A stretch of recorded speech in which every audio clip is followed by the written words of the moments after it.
I am down at the beach. Let me turn you around.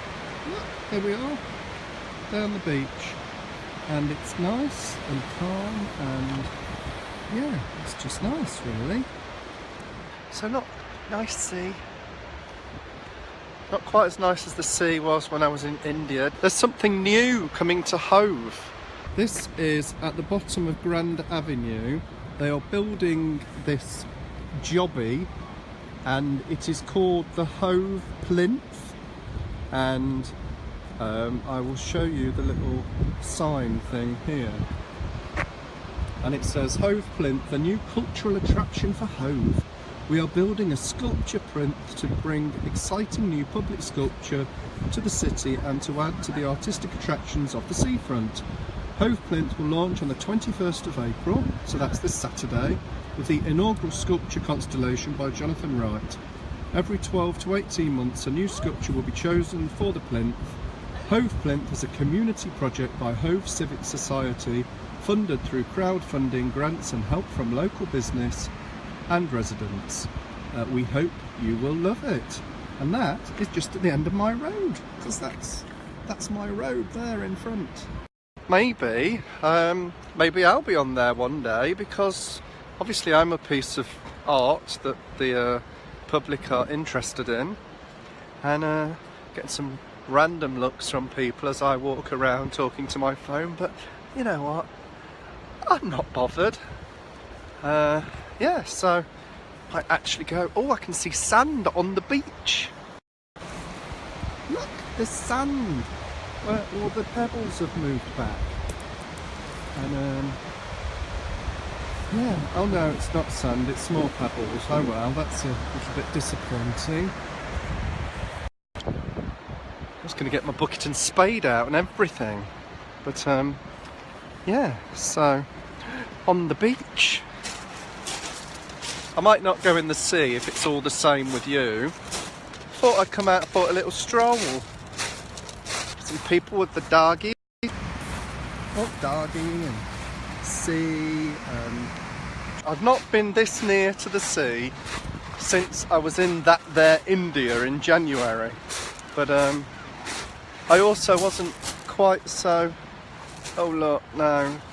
Come back. I rotated my phone wrong. I also don't know what the f*** is saying anymore. Oh yeah, I didn't have this many clothes on last time I was this near to the sea. No, I heard something earlier. I'm walking on sand. Wow, this is like walking on actual sand. Actual sand oops, sorry, you were right on my nose then. Actual sand in actual Hove, which is Hove actually, I keep doing it, don't I? I keep pushing you up my nose. That's really not very pleasant for you. Now what I was going to say is, if I'm not careful, I'll get wet feet. Yeah, or wet shoes at least. No, what I was going to say was, I was listening to some kind of podcasty thing earlier. Yeah, I was watching this podcasty thing or something on YouTube, and it was, hope you can still hear me because it's windy, because I do ramble. It was about pain and dealing with pain, and it kind of really resonated for me because a lot of you will know, about 4 years ago I lost my mum, and I feel that I dealt with it very well because, you know, I've never shied away from getting upset about it.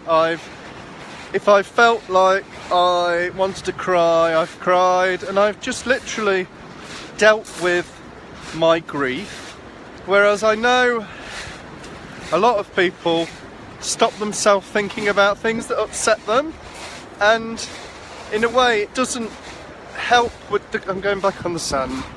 It doesn't help with your grieving process because you kind of don't deal with it. You just turn it off and think, no, I don't want to think about that. And until you do think about it, you don't deal with it. So what I noticed this year is, when it was the anniversary of my mum's death, I didn't get really upset like I have in previous years, but I think it's because I've kind of come to terms with it, and so I don't get wet feet. I don't feel that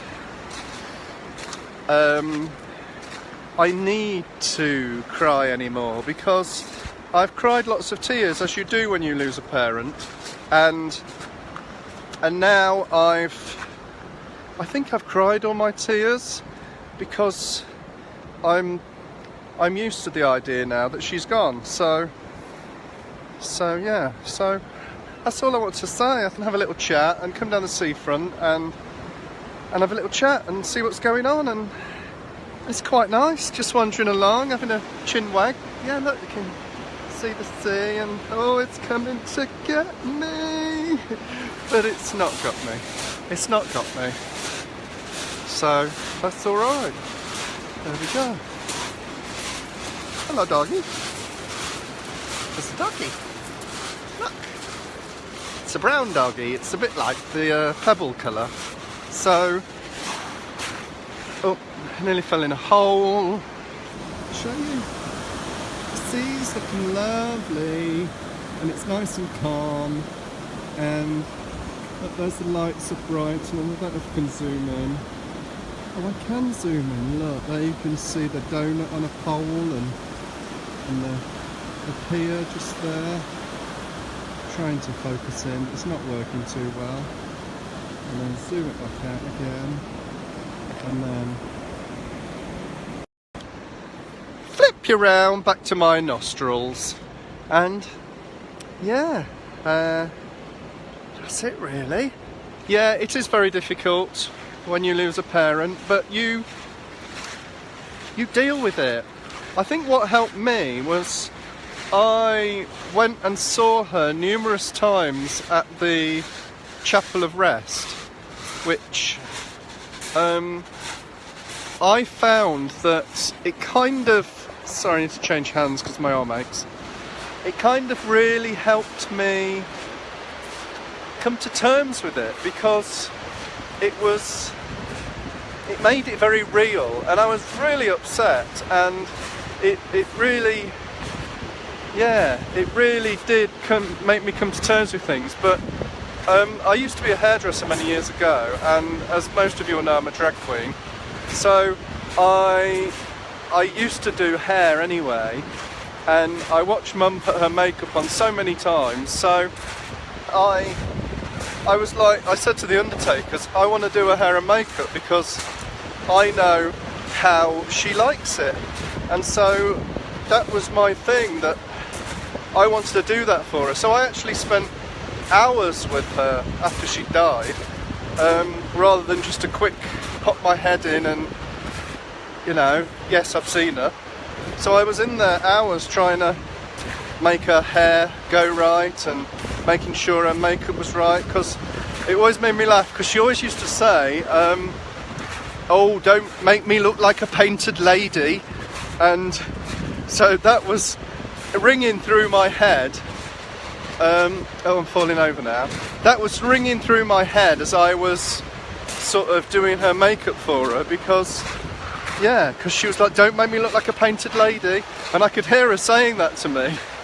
So, and my, I don't know, weird as it is, my thoughts were that, you know, none of us know really what happens to us after we die, and if we do have to walk round for eternity, then I wanted her to look nice and be wearing something nice, and yeah, because, you know, in my kind of head, you get that one set of clothes and that's what you're in forever.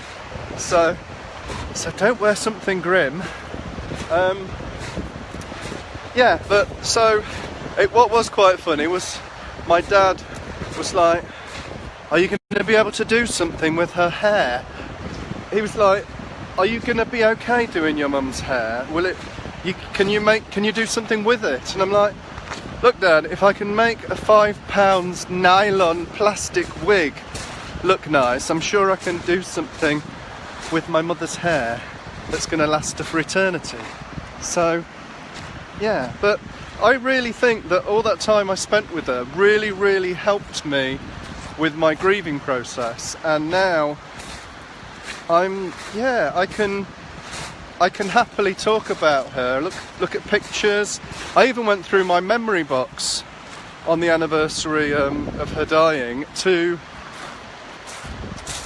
kind of, I don't know, I kind of try and provoke myself into getting upset, to kind of be upset on my terms. I'm like, I would rather be upset on my terms than just collapse and burst into tears at any given moment. But yeah, I went through the whole memory box and the order of service from her funeral, and I was okay. I didn't turn into a blubbering mess, which is okay too. Oops, bit of a puddle. But yeah, so I really feel that I'm in a pretty good place. Well, as you can see, I am in a pretty good place. I'm on the beach, and it's getting a bit chilly and it's starting to get dark.